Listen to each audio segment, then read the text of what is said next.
মানুষ একটা কথা বলে, দাঁত থাকতে দাঁতে বোঝা যায় না।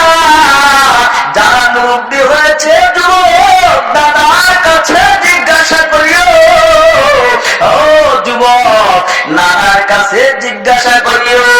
ওই দাদা নানা তোমার মতো আমার মতো যখন দাঁত ভালো ছিল, হাড্ডি চাবায় খাইতো, এখন তাদের খাবারটা খাওয়া কষ্ট হয়ে যায়। ঠিক না বেটি? মিথ্যা বললাম? এ মুরব্বী বাবাজিরা, তোমরা ইতিহাসের পাতা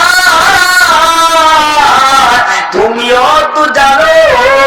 দেখো দেখো, তুমিও কিন্তু একটা সময় ছোট্ট ছিলা, বয়স 6, 7, 8 এরকম বয়স হইতে হইতে 40 বছর, 50 বছর, 60 বছর হয়ে গেছে। এ বান্দা, তোমার চুলগুলো কালো ছিল, চুলগুলো আর কালো না, চুলগুলো পেকে গেছে। দাড়িগুলো কালো ছিল, দাড়িগুলো আর কালো নয়, দাড়িগুলো পেকে গেছে।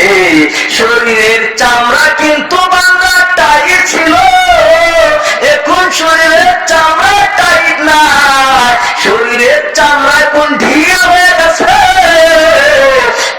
মুরব্বী বাবাজিরা, এটা দ্বারা শিক্ষা গ্রহণ করবা।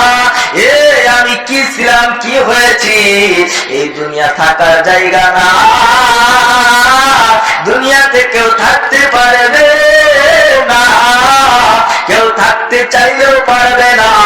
মুসলমান ইমানদার আল্লাহর গোলাম, এই জন্য বান্দা আল্লাহ তাআলার কাছে গোপনে গোপনে, আল্লাহ তাআলার কাছে নামাজ পড়িয়া নিরালায়, এ বান্দা দু চোখের পানি ফেলিয়া আল্লাহর কাছে এমন ভাবে তওবা করবা, ছোট্টবেলায় আমি কত গুনাহ করেছি,